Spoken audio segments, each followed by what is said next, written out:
사실 여기가 이 사지석탑 앞에 앞에 벅수가 세워져 있는 걸로 알거든요. 되게 조그매요. 되게 귀여운.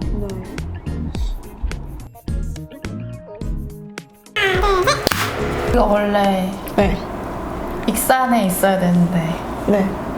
여기는 어딘가요? 지금은 무중력 지대입니다. 무학파출소? 네. 에 와 있고요. 원래는 익산에 가서 그 장승도 보고 익산 박물관? 올해 개관한 익산 박물관도 다녀오고 하려고 했는데 맥북으로 여행을 한번 해볼까 합니다. 우리가 익산 가서 보려고 했던 게 네. 장승이에요. 네. 혹시 들어본 적 있어요? 네. 장승을 들어보긴 했는데 저는 한 수호신 정도? 마을의 수호신 정도로만 알고 있어요. 근데 장승을 찾다 보니까 벅수라는 게 같이 나오더라고요. 사실 장승이랑 벅수를 얘기하는 거는 좀 갑작스러울 수도 있을 것 같아가지고 네. 우리가 왜 이야기가 나왔는지도 설명을 해주면 좋을 것 같아요. 좋아요. 저희 이제 마지막 영화가 스트로베리 쇼트케이크였는데 그때 이제 거의 조금은 더 구체적인 물상에 대해서 이야기를 나눴었잖아요. 그리고 그 전에 영화들에서도 계속해서 이야기는 나왔었는데 한국의 수호신? 물상이 무엇인지 이제 자연스럽게 궁금해지는 거예요. 그래서 이제 저는 한국의 수호신, 마을의 수호신 하면 장승이 생각이 났었고 아마 마찬가지셨을 것 같아서 그러면 그냥 그렇게 일차원적으로 한번 접근을 해보자 라고 네. 시작이 된 거죠. 그렇죠. 장승을 검색하다 보니까 벅수라는 것이 같이 나오는 거예요. 그래서 이제 도서관으로 달려갔어요. 그래서 이 책을 빌렸습니다. 네. 제가 참고한 책은 이 책 정도랑 검색한 뉴스였는데 익산으로 정하게 된 계기는 사실 또 이 책이에요. 약간 바이블, 네. 우리나라 여행의 바이블 같은 거죠. 나의 문화유산 답산. 전 처음 봐요. 아 진짜? 네. 아, 이 유영준 선생님은 아시죠? 익산 박물관에도 벅수가 세워져 있어요. 오늘날은 이제 장승이라는 단어가 이렇게 활발하게 알려져 있고 그것이 전부인 걸로 알고 있을 텐데 저도 이제 여행을 다니다 보면은 절이나 이런 데에 그 문 앞을 지키는 정도 아니면은 한 마을을 문 앞을 지키는 정도로 장승의 개념을 알고 있는데 그 개념 이전에 벅수라는 것이 있어요. 우리나라의 민속신앙의 요소를 띠고 있고 구전으로 내려오는 신화나 민담 이런 것들에 이어서 한 마을 어기나 아까 말한 절 어기 이런 데에 세워진 것들이에요. 그 벅수라는 단어 자체가 법수선인이라는 데서 내려온 걸로 알고 있어요. 계속 이렇게 단어가 바뀌는 거예요. 뭐 법수, 벅수 이렇게 바뀐 건데 이거는 임액의 태백일사라는 데서 전해져 내려온 이야기가 있거든요. 혹시 이거 들어본 적 있어요? 태백일사는 좀 들어본 것 같아요.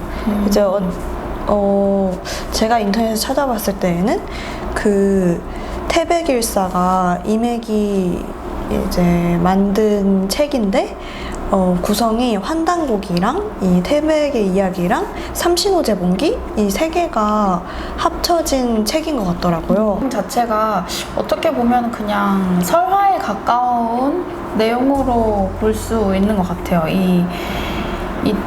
이 내용도 법수라는 선인이 이제 법수교를 건너면서 악계 침입을 이제 그 선인의 주력으로 막아낸 거예요. 그러면서 그 법수의 능력이 되게 위대하게 영웅처럼 되어서 법수라는 단어가 이제 하나의 악기를 막아내는 무엇으로 내려오게 된 거죠.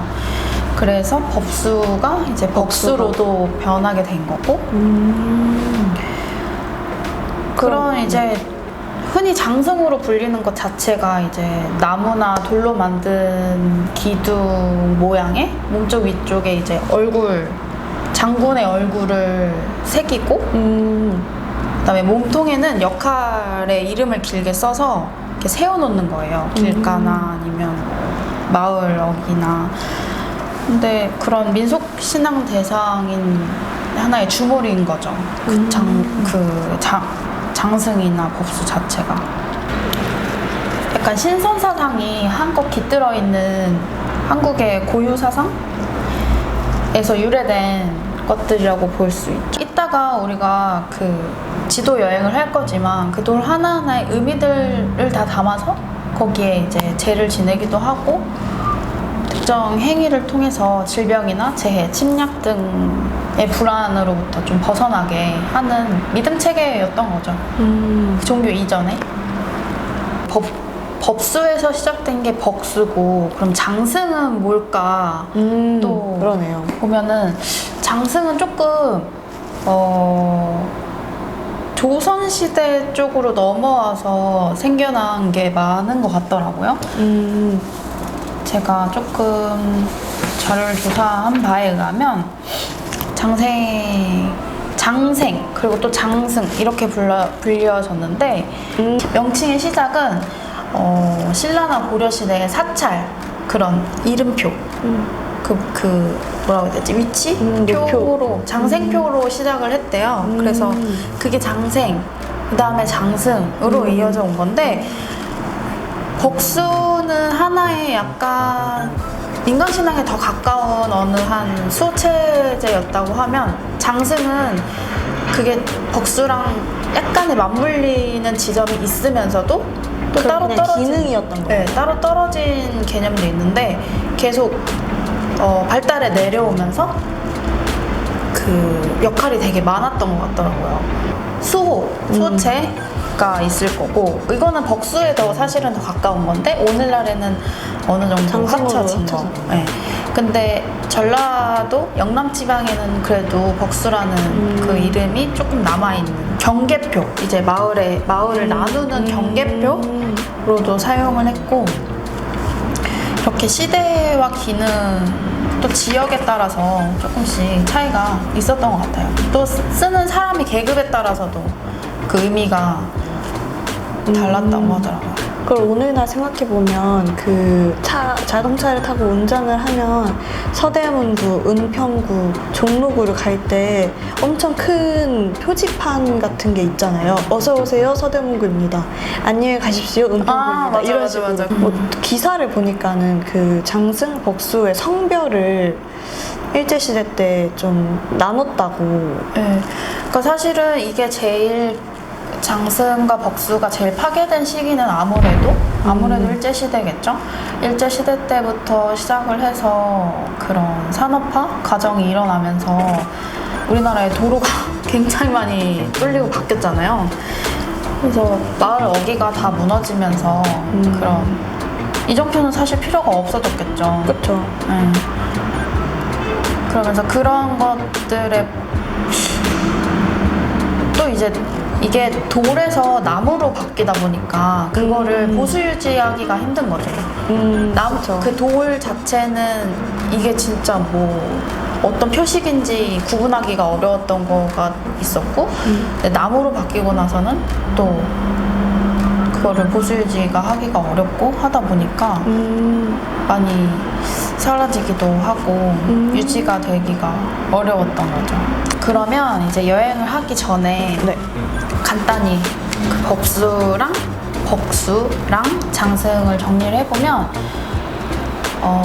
제 조사에 의하면 그 벅수는 조금 더 신앙체제에 가까운 것, 수호체계에 가까운 주물 대상이었고 돌로 이루어진 게 많고 그다음에 장승은 표식제에 가깝지만 다양한 기능을 하게 되었고 오늘날에 이르러서 그다음에 이 두 가지가 영구 분류가 제대로 되지 않으면서 현재 오늘날에는 장승의 벅수의 의미가 흡수되어서 사용되어지고 있다. 이 정도의 차이점을 볼 수 있을 것 같아요.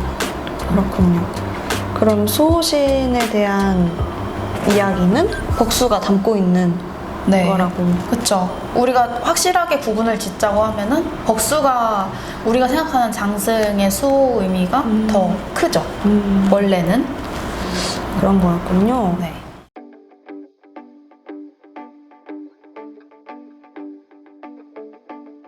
자, 그러면 준비해온 거리뷰, 로드뷰 지도로 여행을 해볼까 합니다. 로드뷰 여행 좋습니다. 네.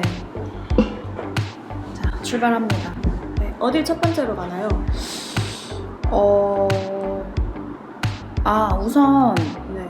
그래도 익산 박물관 한번 찍어야 되지 않겠습니까? 네. 이 사지석탑 앞에 아, 앞에 복수가 세워져 있는 걸로 알거든요. 되게 조그매요. 되게 귀여운 네. 복수가 세워져 있는 걸로 아는데 요거는 그 복원하기 전인가 봐요. 지금은 개관한 상태니까 아마 다 복원된 상태로 개관이 되어 있을 겁니다. 너무 아쉽네요. 못 가봐서. 어디부터 가볼까요? 첫 번째부터 할까요? 네.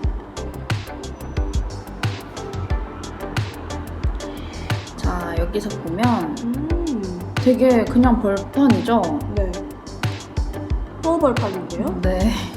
여기에 있어요, 여기. 아. 이분들입니다. 근데 이거 되게 지금 다시 보니까 도라로방이랑 되게 네. 닮지 않았어요? 네. 그냥 도라로방인데요? 이 보면은 이렇게 마을 어귀마다 다 있었던 걸 확인할 수 있어요. 이 내요리, 중림리, 여기는 월청리고 그다음에 여기 이쪽 이 마을마다 이렇게 있더라고요. 여기 이렇게 여기로 가봅시다. 네. 여기 인쇄하지 이 모른 것 같아요. 여기. 큰 길로 나가서 봅시다. 큰 길로 나가서 이건가요? 네. 좀 여기. 더 가보세요. 여기 운전 잘해야 돼. 됐네. 그래서 그렇게 해가지고 확 이렇게 해주세요. 지금 맞춰서. 근데 진짜 도라로방 같이 생겼다. 네. 근데 너무 너무 덩그러니 있긴 한데. 길가에 있는데 근데 사실 이거 로드뷰를 보면서 이거 내가 찾아다닐 수 있었을까? 이 생각이 먼저 들었어요. 그러게. 이건 그냥 왜냐면 일곱 그냥 번은 지나쳤을 것 같아. 여기 있다. 여기 여기요? 여기로 가야 돼. 진짜 여행 가는 것 같은데? 운전 좀 제대로 해주실래요? 여기 밑에를 보면 이게 사진 이미지로 보면 여기 볏짚을 이렇게 쌓아가지고 이거를 뭐라고 해야 되지? 그렇게 해놨더라고요. 이게 이름이 돌모산당산. 근데 또 재밌었던 게 이 남무남당산, 동무남당산, 서무남당산 이렇게 되어 있잖아요. 그러니까 이제 동서남북으로 다 있었던 거지. 이 복수를 여기인 것 같아요. 이 마을들을 다 새겨놓은 것 같아요. 불러보기를 갑시다. 여기 있나 보다. 이건가 보다. 오! 여기. 이게 하고 서문암당산 가봅시다. 이쪽에 있는 겁니다. 잘 보이겠다. 오, 얘는 좀 뚜렷하다, 그죠? 그리고 이 왼쪽 같이 보여주실래요? 이게 솥대예요. 여기 솥대. 이렇게 몰려있는, 여기가 제일 보존이 잘 된 느낌.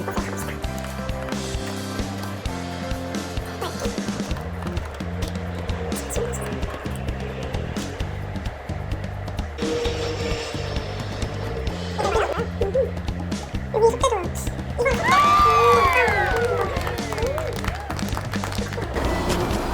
어땠어요? 이거 보니까 로드뷰. 뭔가 약간 훨씬 생동감이 있었던 것 같아서 그리고 잘 보이더라고요. 생각보다 그죠? 네, 지금 시국에 가장 적절한 여행이 아니었나. 짧게 그냥, 나봐요. 네. 나는 보면서 아 갔으면 고생 좀 했겠다. 꽤나 했겠다. 어. 돌의 이야기를 전달하고 공유할 수 있는 마을 사람들끼리의 그런 공유물인 것 같아요. 제가 한 이 자료를 조사하면서 한 기사를 봤어요. 근데 그냥 너무 인상이 깊고 우리가 영화를 보면서 나눴던 대화들이랑도 맞물리는 이야기가 있어서 한번 들려주고 싶어서 가져왔거든요. 네. 돌에 얽힌 이야기는 그 이야기를 얽은 사람들의 삶의 이야기다. 때로는 치성에, 때로는 금기에, 때로는 으스개에, 때로는 설명의 대상이 되어 왔지만 결국 그것은 매개일 뿐이다. 매개를 통해 이야기를 전하는 것도 전해진 이야기에서 마음을 찾는 것도 우리의 몫이다. 고전이 여전히 사랑받는 이유를 묻는다면 나는 사람들의 삶이 사실상 그리 많이 다르지 않기 때문이 아닐까 대답하리라. 돌에 묻어든 이야기들처럼. 이거는 이제 건국대 인문학연구원 통일인문학연구단에서 장승 벅수에 대한 이야기를 담으면서 마지막 어기에 써주신 글인데요. 동감을 하면서 읽었어요. 그 돌마다 담긴 신화나 그 마을의 이야기들이 있고 또 단순히 이정표였을 수도 있지만 그 이정표를 보면서 어떠한 지나가는 사람의 이제 방향이 정해지기도 하고 또 벅수에는 많은 이제 믿음이 담기기도 하고 바램들이 담기기도 하니까 소망이 담겨서 마음이 이렇게 쌓여있는 네. 어떤 매개체인 것 같아요. 독수랑 그러니까요. 벅수랑 그 장승은. 네, 옛날이나 지금이나 사람 사는 게 똑같다고 이야기를 했었던 것처럼 그때의 벅수는 지금의 무엇이든지 될 수 있는 거죠. 우리가 생각하기 나름으로.